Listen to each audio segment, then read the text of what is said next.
1 in 3 is intended for mature audiences.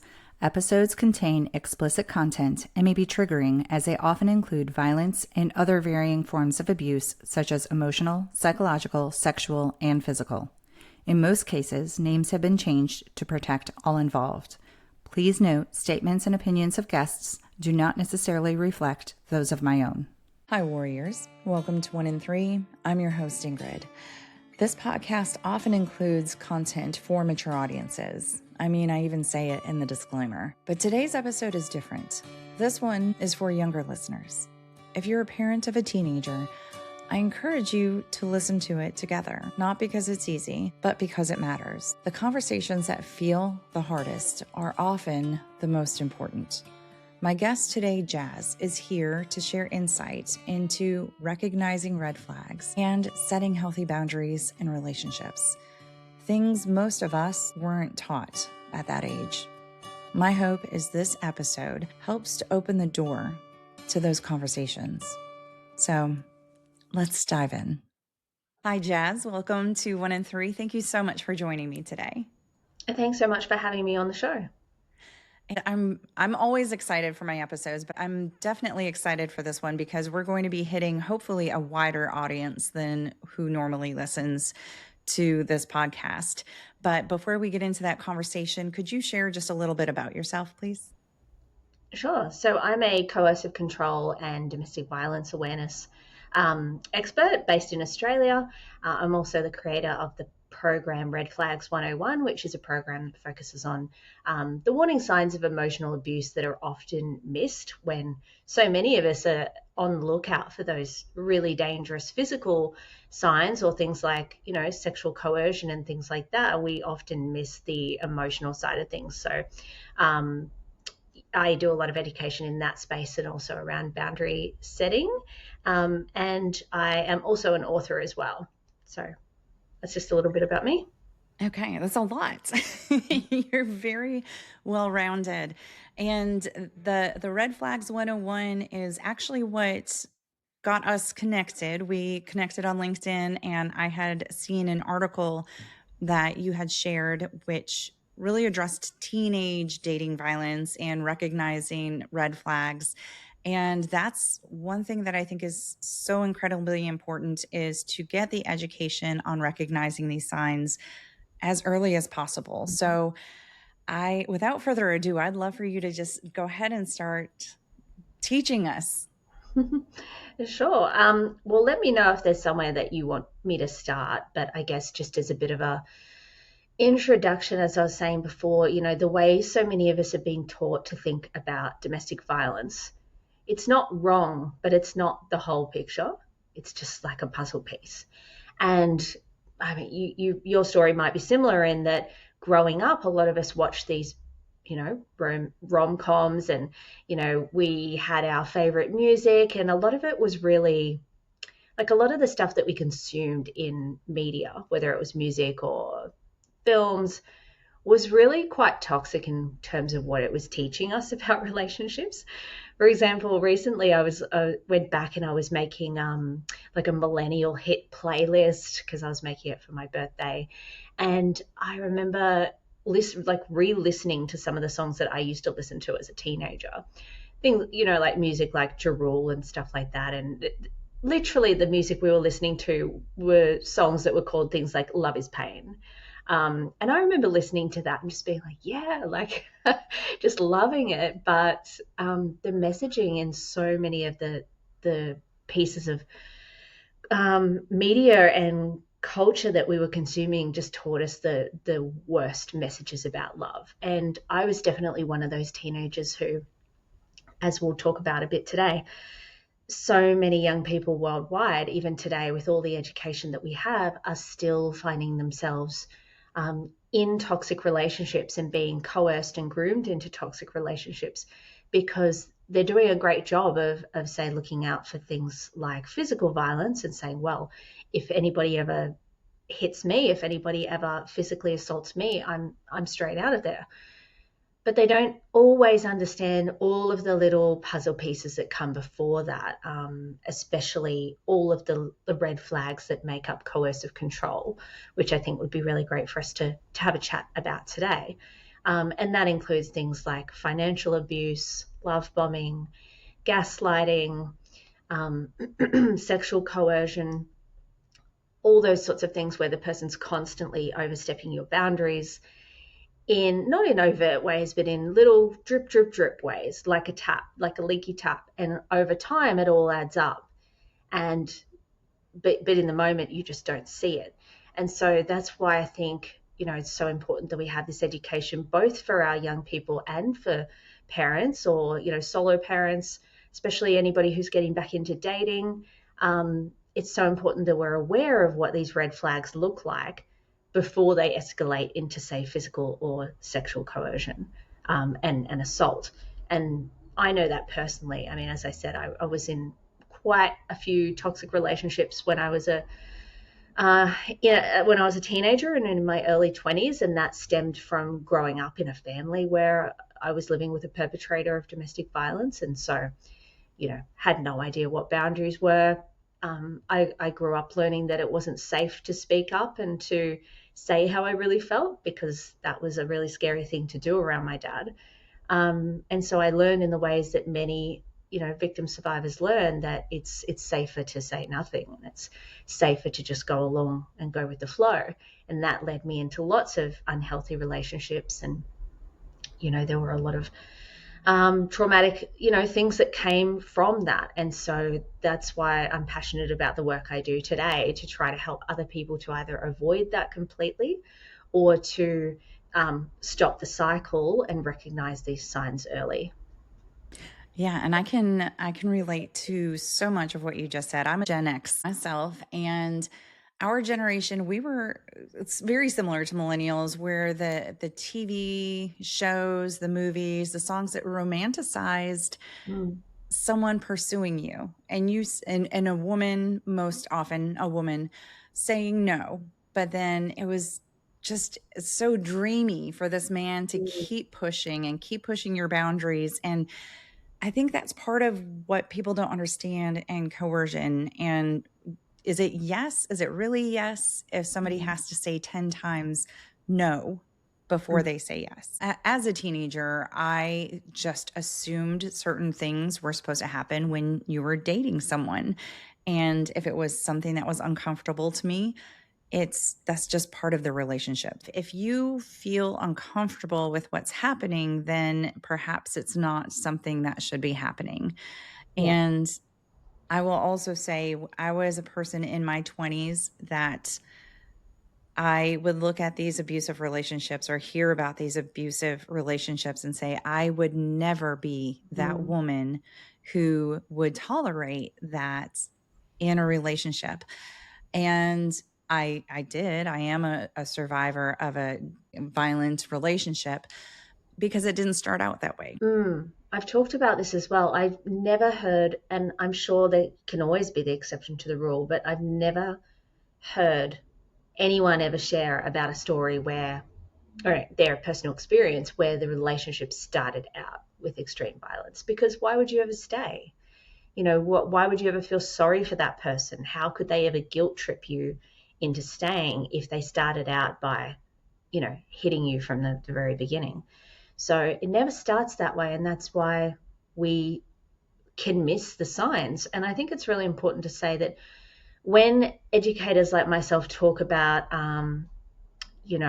whether it's our own experiences, like sometimes I've talked about as a young person who had no idea about boundaries or anything like that, I would often gravitate towards relationships and people that felt familiar but were not healthy.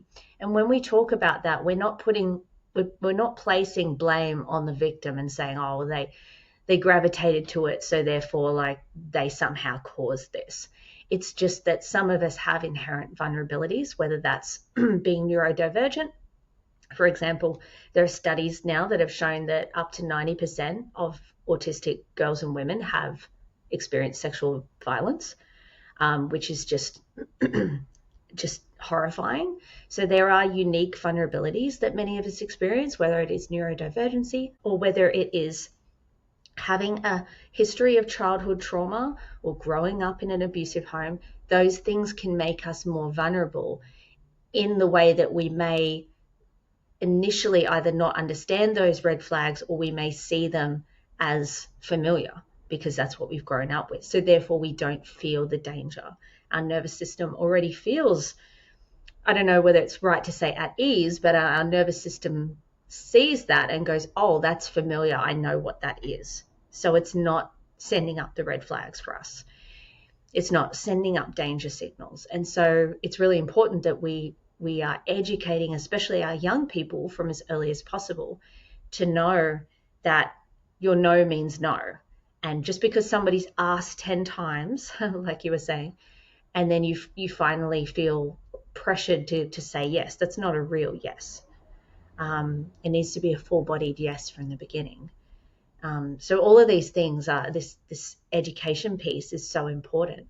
And boundary setting is a big piece of that education part as well, because it's one thing to know what the red flags are and learn how to spot them. But if we don't feel comfortable saying no, then we can find ourselves in the same kinds of situations over and over, even when we don't want to, simply because we haven't learned yet how to, I guess, how to heal that people-pleasing part of ourselves in order to really say what we want to say and feel safe and comfortable to do so. Right. And that's so difficult when you're a teenager just getting into the dating field, because you want to be liked. Your friends are dating, and maybe there's that good-looking person that you're interested in, and you want their attention. And so you might say, okay, I don't really like this, but I really like him or her, and I really want them to like me back. So I'm going to go ahead and go along with whatever this is. Anything that puts you out of your comfort is just, it's not okay. Yeah. Yeah. And it can look like, those partners or those people we date that come in really strong from the get-go, which is really, really common in love bombing. So they just put you on a pedestal basically from the beginning there. You're the best person in the world. They've never met anyone like you. I was listening to a survivor recently, and she shared about how when she sees friends of hers who may be getting into a relationship with someone who's love bombing, she says, hey, I know that you're a wonderful person because I've known you for like 10 years or 15 years. But that person's only known you for a couple of weeks. They don't know yet the truly wonderful, amazing person that you are. They don't know all the things about you that make you a really incredible person. So it's actually not normal for them to be just like this full on and telling you like you're the center of their world and they've never met anyone like you, because how could they know that yet? So that's a really effective way of learning to spot these kinds of people. There's another example that I often give when I'm speaking in high schools, which is looking at celebrity relationships around us and learning to educate ourselves through them. So we look at somebody like Megan Fox and Machine Gun Kelly, like on and off relationship over the years. And I have to say, unfortunately, because I do feel that way, they now have a child together, which I think is, kind of unfortunate given the dynamic of their relationships. But if you look back to the very beginning, that relationship was just like full steam ahead from the beginning. In interviews, they talk about how they're each other's twin flames. And, she talked about him in terms of being like a forest fire that was so overpowering and all consuming that, you had, I think her words were something like, you have no choice but to fully surrender and basically let it consume you.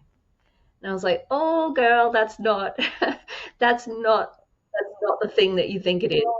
You ran away from a forest fire. You don't stand there and let it burn That's you. right.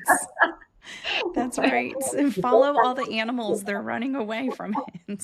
Megan, even the animals know, but That's we right. saw that in the beginning. And then, of course, it wasn't that long before they were engaged. And then, of course, we saw the the engagement ring that he gave her, which had little thorns embedded on the inside. So if she ever tried to take it off, it would literally rip her skin. So it would literally scar her. And that's just a really good example that I give actually in both my keynotes for adults as well as young people. And it's a really good one for like any parents out there to share with their teens, especially since all of them know who Machine Gun Kelly and Megan Fox are. Like when I go to schools and I say, who recognizes these celebs? Everybody knows. But it's things like that, that love bombing, that coming on super strong. Another example is when we saw Kanye West dating Julia Fox, another Fox. And I think it was their second date. He gave her $100,000 worth of clothes just in a wardrobe, hanging up for her to choose from. And she was, her initial reaction was probably like the reaction many of us would have, like, oh my God, who does that? How romantic. Like, I've never had somebody do that for me before. It's so extravagant. I feel so special. But again, that is not a normal thing to do in any relationship, whether you're buying somebody $1,000 of clothes or $100,000 of clothes. It's not a normal thing to do from the get-go. And the reason that a love bomber does these kinds of things, as you would know, Ingrid, is that they want to bond you to them as quickly as possible. And that way, anytime they do something wrong, they can just love bomb you to make it go away. They'll just excessive, they'll tell you you're the most special person in the world. They've never met anyone like you. They'll give you lots of gifts. But it's all usually quite superficial. So when you really look at it, and even if you look at the way that they behave in relationships around them with friends or family, you might start to see that they're often quite superficial in terms of their love, the love that they give people. So that's a really big one to look out for is that love bombing, because that often escalates over time into coercive control, which is the most dangerous form of domestic violence prior to homicide. I'm not sure off the top of my head of the stats in America, but here in Australia, we had a horrific homicide that occurred a couple of years ago. A Queensland woman named Hannah Clark and her 3 children. I won't go into details, but they were murdered by the children's father and her ex-husband. And what came out of investigations into what led up to that was that her parents ended up starting the Small Steps for Hannah Foundation to help other victims so that hopefully no one else has to go through what their family did. But I remember Hannah's father saying that in the first 6 months after leaving, the risk of homicide was something like 90%. And even when we look at independent studies, even if we were to say, hey, is it really 90%? When we look at research, it states that coercive control is the biggest predictor of future homicide. Well, coercive control is the use of threats, intimidation, or psychological abuse and manipulation to essentially control a person. And it doesn't have to be, it's not always about romantic relationships. We see it in families. We especially see it in cults. Cults just thrive on coercive control and love bombing, which is part of that. So you can see it in any kind of relationship, really. But it's so insidious because people, again, they don't often recognize all those little drip, drip, drips that are happening in the beginning until it escalates to really severe abuse. But that involves, as I said, love bombing is a classic sign of that. Financial abuse is another one. So we see people who can't control their own finances. You might have somebody who, and let's, I'll be clear that coercive control happens to both men and women. It can happen to anybody, and anybody can be a perpetrator and anybody can be a victim. But as an example, in say, a relationship with a woman and a man, we'll often see where a woman, even today, might not have her own bank account. She might only have either a joint bank account or a bank account that's in her partner's name. And that leaves women especially very, very vulnerable to abuse. Because if you don't have your own way of making money, as Judge Judy's said before, a woman should always have her own way of making money, because if you don't, it does leave you very vulnerable if you are in a situation with abuse. And so we'll see the person who's a perpetrator withholding funds, or saying, well, here's some money for this week, and literally giving them cash, controlling how much they spend. And of course, that makes it really hard for somebody to get out of an abusive relationship if they don't have access to their own money. And I've sadly heard of many examples of this even today, of people who've not been able to access their own money, and that makes things so incredibly hard. Um, in terms of men as well, there's an example I often share in my keynotes of a young man called Alex Skeel. I think his last name was Alex Skeel, from the Yes. UK. Yes, I actually did an episode on Alex Oh, Skeel's amazing. story. Yeah. Yes, so people will probably be familiar with that, but if not, he experienced really severe coercive control and was lucky to walk away with his life. His girlfriend, and I think who became his wife, was the perpetrator in that relationship, and went to jail for, was it 7.5 years? I think I think so. something like that. I believe Yeah, they had children together too. which also made it really hard for him to leave. And he talked about how in that relationship, it started off with her controlling what he wore and telling him how she liked him to do his hair. And then it progressed to keeping tabs on his social media, and like having access to his passwords so she could see everything he was doing. And those are all classic signs of coercive control. So, I mean, there's lots more we can talk about there, but I mean, just to sort of talk about the risk of that. And again, we only have to look to cases like Gabby Petito to understand how dangerous coercive control really is. And that's why, again, it's really important that we're educating our entire communities, from our young people to families, grandparents, aunties and uncles, teachers. It's so important that our teachers understand this as well. Yeah, and I actually took a note to mention clothing because, again, it can seem very romantic for somebody to fill up your wardrobe. Mhm. But then there's also the thought of what is a compliment? What is a friendly suggestion on what to wear? And what is somebody taking Yeah, control of your wardrobe? exactly. Of, like in Alex's case, your hair has to be this way. You have to wear this. And if somebody comes up to you and says, I don't like what you're wearing, you have to wear this if you want to be with me. So I suppose that probably can happen, Mm. but it's usually something more subtle, like, you know what? I really like this color on you better, or I like that cut of shirt, pants, skirt, whatever on you better than what were wearing. And that's what's so scary about coercive control is it's so sneaky and you don't necessarily see it happening. And it's really difficult with things like that, especially for maybe our younger people to understand, because it can be completely normal in a relationship to just share with your partner, like, oh, hey, I love it when you wear blue. It really, like, it makes your eyes pop, or you look really good in this. It's not to say that it's wrong or it's bad or it's coercive control to say those things, but it's about the intent behind it.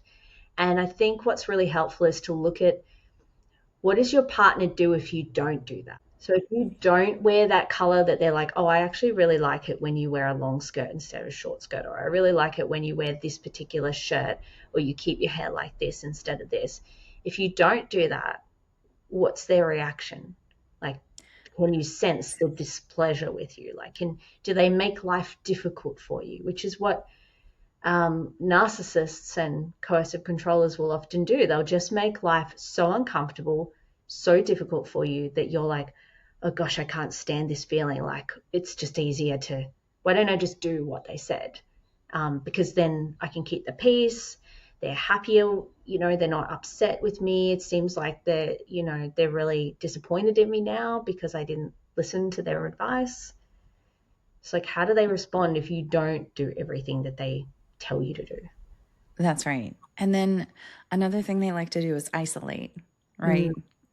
Isolate you from friends, isolate you from family. It doesn't necessarily mean physical mm, isolation where they're picking you up and moving. It can be, that can be it. But it could be something like, oh, you're going out with your girlfriends tonight. I was hoping maybe we would just stay in, mm. which could actually also be a romantic gesture, and that could be okay. But if it's, so we planned this, the girls and I have been planning this for a Mhm. month and I really want to go. And again, you gauge their reaction Yeah. and the pattern. Is it happening over and over and over again? Are your plans slowly getting canceled every single time you make plans? Yep. Yeah, it reminds me of a relationship I was in when I was uh, 20, 21, or yeah, 19, 20.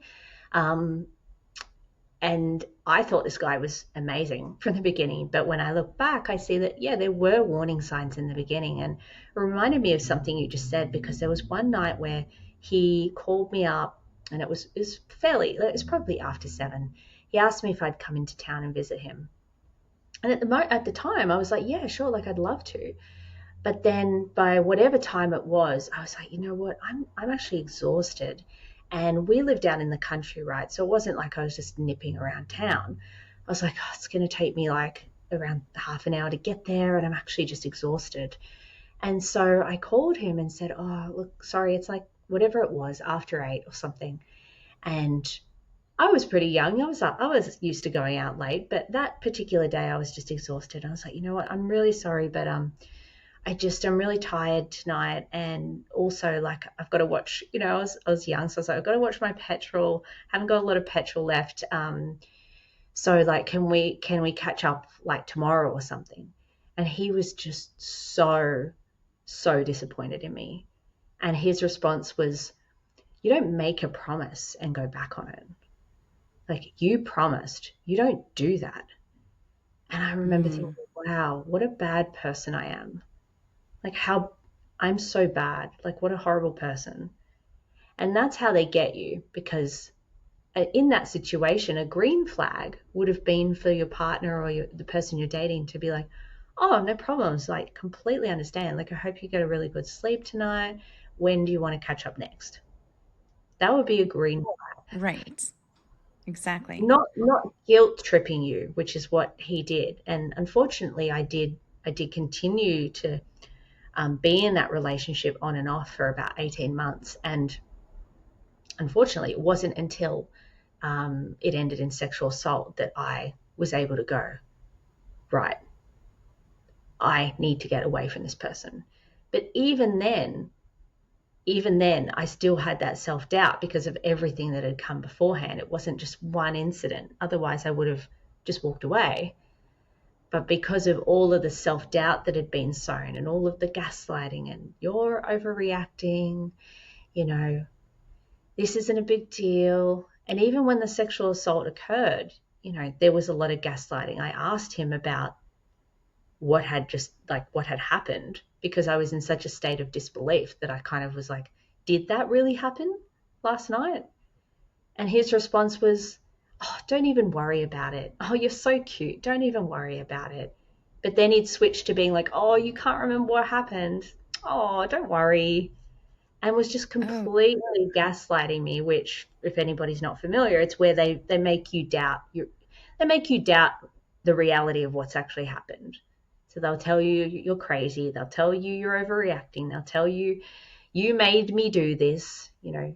You egged me on and made this happen. I wouldn't have done this if it wasn't for you.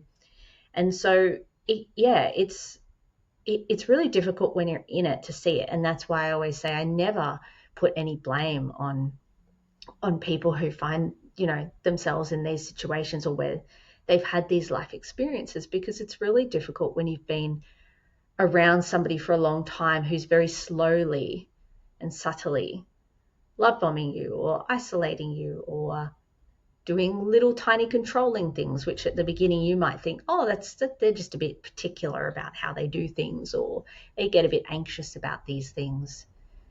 But it's not. It's actually abuse. it is. And I'm glad you brought that up too, because I want anyone who's listening, especially, actually not even especially, just anyone who's listening that has found themselves in a relationship, an abusive relationship, to not blame themselves. You and I have been there, and so many people have been there, and it has nothing to do with you. It has nothing to do with you're not smart enough, or you weren't savvy enough, or you should have recognized it earlier. You didn't leave soon enough.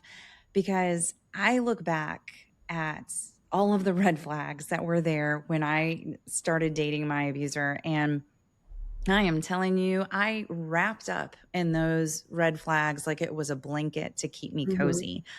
And it's, I can somewhat laugh about it now because some of them were so obvious. And I was just not sure how it wasn't something that sent me running, but I'm not going to blame myself for this. This is something that these abusers are good at. They know how to manipulate. They have been doing this. They plan it out. They test it out on everyone. And if it doesn't work, that's fine. They'll move on to the next person. But it has nothing to do with you Mm-hmm. letting it happen. And it can happen to, as I said before, anyone can be a perpetrator and anyone can be a victim. And doesn't matter how financially well off you are or aren't. And it doesn't matter what culture you come from or how you identify. There's nothing that makes a certain person completely invincible from coming across one of these people. However, as we learn to, as I said earlier, really connect with why we're people pleasing and how we can stop that and how we can start setting boundaries for ourselves, that's how we can then disrupt that and hopefully limit the amount of people we come into contact like that, because there's no there's no guarantee you're not going to come across someone like this, say in your workplace, or you might be co-parenting with someone who's a narcissist, and you can't you can't completely avoid that person, but by learning to set boundaries, we can at least limit our exposure or the reaction that we have to some of these people or how much they impact us. And I want to be mindful again to say, as I just mentioned, that everyone's situation is different. So some people might be listening and they're like, hey, I would love to just set all these boundaries with my ex that I have to co-parent with, but I'm not able to do that. So you just have to do what you can with what you're currently going through. But the boundary setting is a big piece of it. And when I teach in schools, when I teach in communities or workplaces, one thing I'll say is that it's really important to understand what is driving our need to say yes, because it's really hard to set boundaries if you don't understand that piece first. Because it's like, sure, I have a really hard time setting boundaries. Okay, why is that? I don't know. I like to keep people happy. It's like, okay, but why is that? If you go deeper, like what's driving your need to say yes when you want to say no? What's driving you to be that person that's always, picking up the pieces for everyone in your life while you burn out and never have time for the things that are important in your life because, you're trying to help everyone around you. So it's really good to get, to find a place where you can be still with yourself, maybe do some journaling and just reflect on, why do I say yes when I really want to say no with this particular person? So make it personalized. So it might be, hey, I've got a parent that calls me all the time, like all through the day, and they get really upset with me if I don't answer all the time. And so you might find yourself always picking up the phone and being their personal therapist and fixing everything for them. And, you may have grown up with the mantra, which so many of us have, of, well, blood is thicker than water and family is everything. And you don't ever go back on your family, or you don't ever say no to your family. And so that might make it really hard. But if you sit with yourself, what is the emotion that comes up when you think about saying no to that person, or not picking up their call, or saying to them, hey, it's actually a bit easier if maybe you text me, like it's easier for me to get back to you, could you do that rather than calling me through the day? Is it fear that you feel, or is it just like a discomfort? Is it anxiety? Like, what is it you feel? And then once you identify that, it can be really helpful to then ask yourself, what do I think is like the worst case scenario that's going to happen if I put that boundary up where I say, hey, like just I'm not able to answer the phone all through the day, but maybe if you give me a text, or hey, can we do a phone catch up, say on Saturdays each week or something like that, and think about like what is the worst case scenario that you think might happen, because often it's interesting, but often we don't even ask ourselves that. We just in our heads go, oh, I can't do this, like it's just easier to make them happy and do the thing.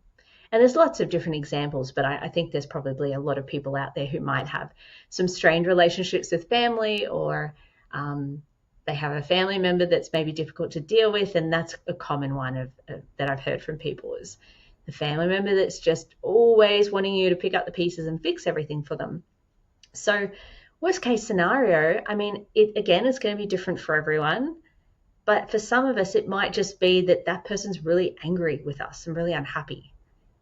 And we have to be willing to allow that to happen in order to protect our own time and energy, and to have the healthiest, most joy-filled, thriving life that we can possibly have. Like, people will be upset with you when you set boundaries. But if they're upset with you for setting a boundary that is protecting you or making your life healthier, then they're the problem, not you. So that's a really good one to go by. Yes. And I'm so glad you went into detail about boundaries, because boundary setting is important in intimate partner relationships, family dynamics, work dynamics. Any kind of relationship that you're in is very important. And I'm also glad that you went into detail, because 49-year-old version of me, I'm very well aware of what I feel comfortable with, and I know how to set boundaries, and I know where I can draw those boundaries and what feels okay to me. But teenage version of me had no idea what a boundary even was, or I don't think I even would have recognized if something was uncomfortable to me until I was really, really, really uncomfortable feeling that I was in a situation where I couldn't do anything about it anyway. Yeah, that's super common. I mean, I'm like older millennial, like closer to Gen X, I'd say. And I feel very much the same. Like it would be that you'd have to be like in the boiling pot, so to speak, before you said anything. Not when you got put in the pot or the pot started to warm up a little bit. It's like, no, I'll wait till it's boiling hot before I say anything. And yeah, I mean, that's the common story of so many of us. We just weren't taught how to speak up. And I think that the generation out there now, the young adults and the teenagers, I think they have this benefit because we are talking about red flags and boundaries, and these topics are coming up. When we were kids, I don't think anyone cared what we felt in terms of red flags or boundaries. I don't think red flags was even a term until recently. But so I do feel that they already have this awareness that it was almost like we didn't even have permission to be aware back then of Yeah. anything that made you feel uncomfortable. Yeah, I think the only awareness I ever have of anything to do with domestic violence was if you saw something in a movie about a woman being hit. You're like, oh, okay, that's domestic violence. And so that's why I didn't recognize what was going on in our home for a long time, because it was very rare for there to be any physical violence. It was mostly the isolation, the control, the financial abuse, all of those things, even down to really things that might sound bizarre. For example, my dad would take the batteries out of the computer mouse so that we couldn't even use the computer unless he wanted us to. Or he would hide the car keys so that we couldn't go out unless he approved of where we were going. Or he might often drive the car and then drop us off somewhere. And I remember once he dropped my mum, me, and my 11 or 12-year-old friend from school. He dropped us off at a video store back when we had video stores. And he was just meant to be going to do the shopping or something and then coming back. And instead, I think we sat there for hours. And I remember my friend and I from school sitting at this little plastic table that was meant for toddlers with coloring paper and pens and pencils, and we were just sitting at this toddler's table just coloring in like coloring book stuff that had been left there, because we were like, okay, I don't know when we're getting home. Sorry, I don't know when we're going to get back to mine and we can hang out. And that was so embarrassing, like as somebody who was, in year 5 or 6 of school. But those little things, I didn't recognize that that was coercive control, because we didn't even have the term coercive control. I just thought my dad's a jerk, my dad's a horrible person, and everything has to be his way. But I didn't have the language for it, which thankfully today kids do have the language for it, although sometimes they still struggle to understand some of the nuances, particularly with something like gaslighting. When I speak to students, I say, now, here's a tip. When someone's gaslighting you, it's not them just saying something you disagree with and saying it really loudly and unapologetically. People are like, oh, stop gaslighting me. And I'm like, that's actually not gaslighting. They just have a different opinion to you.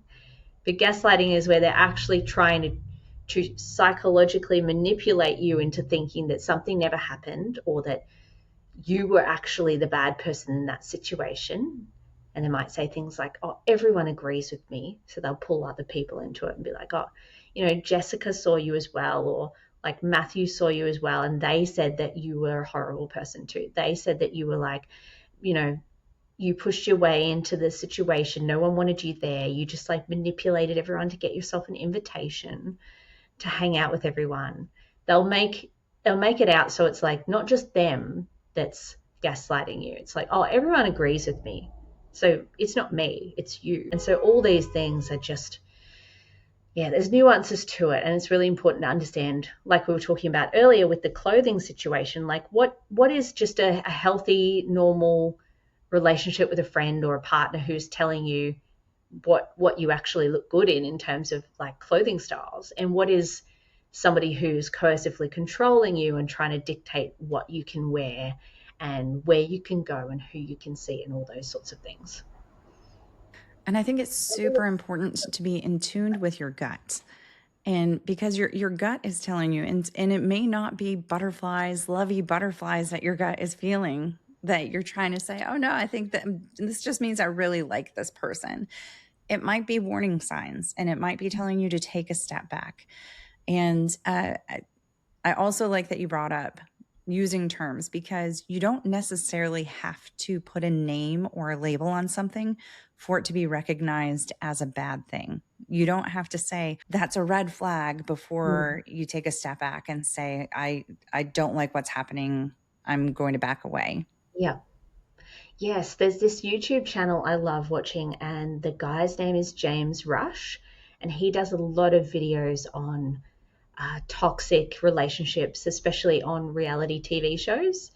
And whenever I'm talking to parents and they're like, oh, I need more resources to talk to, my young person about this, I'm like, hey, just look for things in the media that give you, a bit of a common base to, they give you some things to talk about with your teen, but also look for, I hate to say it, but reality TV shows, even though I wouldn't personally recommend spending all your time watching them, but they do give us amazing talking points and examples of what toxic relationships look like. And I remember this guy, Jas Rush, he does a lot of videos on, say, 90 Day Fiancé, Love is Blind. And I think it might have been one of the episodes of Love is Blind. Let's just say it was one of those. And there was a guy who was, he was really toxic. But when they were in the pods talking to each other, and if you don't know, Love is Blind is a show where people meet each other and get married without ever seeing the other person. So they're in these pods and they talk through the wall to each other.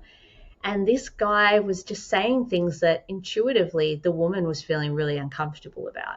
She was sensing that he wasn't authentic, that he was putting on a show, that he was trying to love bomb her. And she said at one point, I don't like that. I don't like what you just did. And I was like, yes, this is what we need to see more of.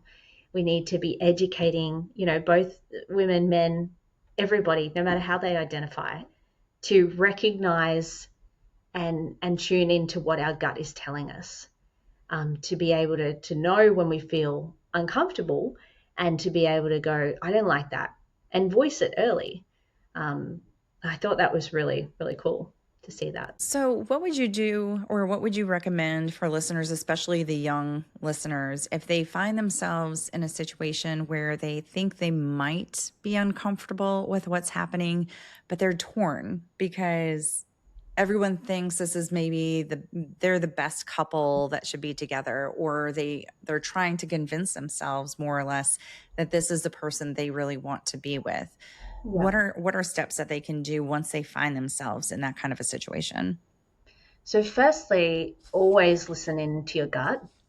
Our intuition is almost never wrong. And if we know how to listen to those feelings, it's always telling us something for a reason. So, if you feel just, I guess, this baseline, like if you sort of tune into how you feel inside, it may not feel like those butterflies going off all the time, but you may just feel this inherent resistance about something. It might be, I don't know, I feel resistant in some way to like their, their energy, or like the way that they speak to me, or something that they do. Maybe you get the ick with certain things, but everybody else is telling you, oh no, this person's amazing. Like you would be so lucky to be with them. It doesn't actually matter what other people think when it comes to your, especially intimate relationships. Now, there is a caveat to that. Like, it does matter if people are voicing concern for you because they're concerned that you're in a unhealthy situation. But when it comes to like other people wanting things for you, like they want you to be with this person, it doesn't actually matter. And that person might actually be a great person, but they might not be the right fit for you. If you ever feel pressured into something, it's important to take a step back and just spend time with yourself, really understanding and diving deeper until you can understand, I should say, what that resistance is or why you feel a bit off about it. So take a step back and just let yourself really dive deeper into what it is that you're feeling and maybe why that's coming up. Journaling is a really, really powerful way to do that, whether you do it in an actual book or on notes in your phone or whatever it may be. And also find somebody who you trust, who has really good insight. Might be a teacher at your school, it might be a counselor, it might be you might have a really good relationship, hopefully, with someone in your family that is a trustworthy person that you can talk to about that. And again, say to them, hey, I'm feeling a bit off about these things. What do you think about this? I recommend doing that. But as I said, never feel pressured that you should be with someone just because other people think you should. There was a young man that came up to me once at a high school gig, and he said, I'm having a really hard time distinguishing whether what I'm experiencing is bullying or coercive control or what it is.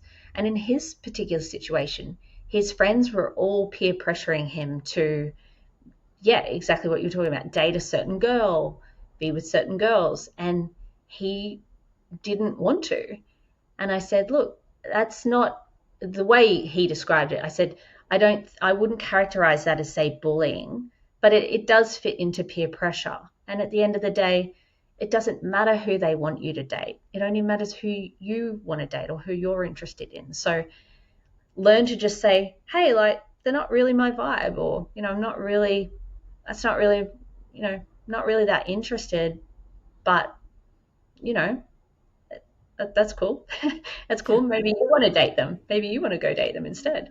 Um, but always listen to your intuition, because it's always trying to tell you something. And the easiest way to connect with it is just to get still and to spend time reflecting in a quiet place, away from social media or away from our phones, and tune into what it's actually trying to tell you. And so, on the flip side, and with the hopes of perhaps teenagers are listening to this episode with family members, or even young adults listening with other young adults, what can you say are potential signs that maybe your child or your friend or your loved one is in a relationship that's not healthy for them? Well, first of all, if you notice that young person, especially if we're talking about teenagers, is becoming more and more isolated, if they just don't seem like themselves, or they're not interested in things anymore that used to really excite them. Maybe they don't really want to spend time doing their hobbies anymore or sports. They're not hanging out with their friends, and if they had really good friends, if you notice that they're not spending time with those people who were healthy for them, and they're all wrapped up with this one particular person, no, that's a pretty big warning sign. It doesn't mean that there's abuse going on, but you need to really find out what's going on and pay attention. Ask them about that relationship, spend time finding out more about it so that you can find out, is this just, two people who started dating and they're obsessed with each other, or which still needs its boundaries as well, because nothing in everything in moderation is healthy. Nothing in excess is healthy. Or is it a situation where they have been isolated and you're hearing them say things like, oh no, I just want to spend time with this person, because they'll be upset. Like, they'll probably be upset if I cancel and go to see, Rachel, or if I go to see my friend, or if I go to this. Just find out more about it so that you can get a clue to what's going on. The isolation is the big one, because as we've sort of talked about throughout this, it's not likely that you're going to see, if there's abuse happening, it's not like you're just going to be on the lookout for bruises or something like that straight away, because that's way down the track, even if it starts happening relatively quickly within a few months, that's still like way down the pipeline in terms of like the cycle of abuse. So look for the isolation, as I said. Pay attention to the way that, if you can find out more about the person that they're dating. Do they have a lot of friends, or are they a bit of a loner because they've pushed everyone away with their behavior? Or are they in a circle of friends that are not very healthy? Try to find out more about the person that they're dating, and what their relationships are like. And then, as I said earlier, find ways to connect with your teen, talking about some of these issues in a way that's fun, but it is also educating them at the same time. So that's why I said there's great YouTube channels like that one from James Rush, where you can watch his reactions to different reality shows. I also highly recommend resources like the Red Flags 101 program that I've developed, because that's perfect for both teenagers and parents or guardians to go through as well. There is a public version of that people can access on my website, which is just jasrawlinson.com/red flags, because I do one version for organizations, but I felt like it was really important to have a version that anyone in the public could enroll in as well. So there's resources like that. And then what else? There's so many different things. We're lucky that we have so many different, so much media out there these days to help educate. But I really do find that what's easiest is finding those ways to connect with that young person in your life. And usually talking about things through the news is a great way, or, watching the Gabby Petito documentary together, something like that. I know, I've had some very brief conversations with Gabby's stepdad, but I know that the response that people have had to that documentary is phenomenal, and it's just a great teaching tool. So there are, thankfully, so many things out there these days that we can access. It's just about finding what works for you and your teen as well. But as I said, first and foremost, be on the lookout for those signs of isolation or withdrawal and just changes in that young person, especially if you notice that they're really anxious to ever, veer off the path of what that partner wants them to do. If they can't make decisions for themselves without consulting the person they're dating, that's a pretty big red flag. Yes. Okay. And then, since you were mentioning resources, you said you're an author. So I've got 4 different books. I'm writing a 5th one at the moment, but I've got a series which is called Reasons to Live One More Day Every Day. I think I've got some of them on my desk here. But there's 3 in this series. It's called Reasons to Live One More Day Every Day. And those books are a really great place to start because they've got 10 stories from people all around the world talking about how they got through some of their toughest times. So whether it's, talking about eating disorders or PTSD or having a disability. I've got people in there, amazing woman called Lauren Watson who was in a car accident when she was 19, I think it was, and ended up paraplegic. But today she, teaches circus aerial, and she's up in the air with her wheelchair doing silk aerials. And there's just amazing stories in there from everyday people talking about, this is one of the hardest things I ever went through, but here's how I got through it. So they're a really great resource, especially if you love short stories and you're pressed for time. And then I also have my memoir, which is called The Stories We Carry. And that goes into more detail about my personal story, my journey through domestic violence, my journey into advocacy, the investigation work I've done into human trafficking and exploitation. I call it a thriller memoir because there's a lot of mystery in there, but there's really interesting stories in there that are they make a great gateway for anybody in your life who maybe you're concerned about, but they might not be ready, say, for therapy yet, or they might not be ready to fully share their story. I always say to people, just grab a copy of The Stories We Carry and give it to somebody as a birthday gift or a Christmas gift or something like that, because it's a really casual, easygoing way to help somebody else maybe on their journey to start speaking out.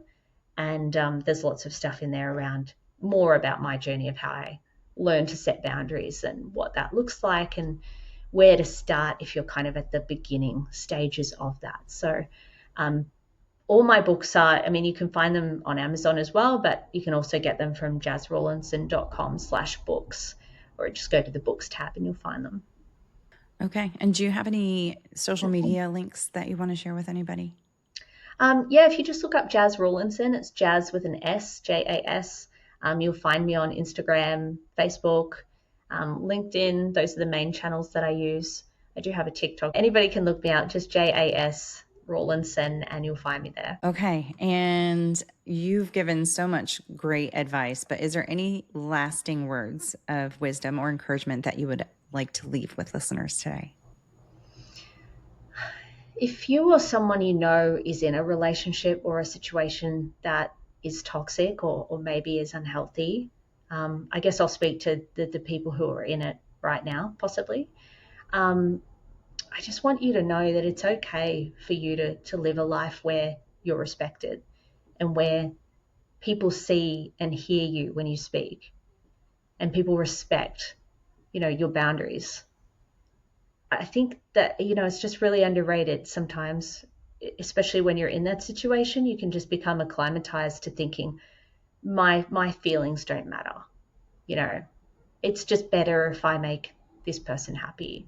I just want you to know that there is a life on the other side of this, and that I really encourage you to find somebody, just one safe person to speak out to about what you're experiencing. And if that person doesn't respond how you'd hoped, or they don't support you, or maybe you've spoken out in the past and you haven't been supported, and I know what that's like, please try again, because it's really important for you to find that person who will hold space for you and let you know that your feelings are completely valid. And as I said, you deserve to live a life where you're safe and you're protected, and your feelings and your boundaries are respected. So I just really encourage you to try again if you haven't had success with speaking out to someone. And, if you feel like you can, maybe reach out to a professional as well so that you can get some guidance on how to move forward from here in a way that's safe and also kind of aligns with where you're at right now. Thank you so much, Jas, for your time and your incredible words and everything that you're doing to help educate on specifically coercive control and boundary setting. So thank you again. Thank you. It was great to have this conversation with you today. I really appreciate it. Thank you again, Jas, for joining me today, and thank you, Warriors, for listening. I've included the links Jas was referring to, as well as her 1 in 3 profile in the show notes. I will be back next week with another episode for you. Until then, stay strong, and wherever you are in your journey, always remember, you are not alone. Find more information, register as a guest, or leave a review by going to the website 1in3podcast.com. That's the number 1, IN, the number 3, podcast.com. Follow 1 in 3 on Instagram, Facebook, and Twitter at 1 in 3 podcast. To help me out, please remember to rate, review, and subscribe. 1 in 3 is a .5 Pinoy production. Music written and performed by Tim Crow.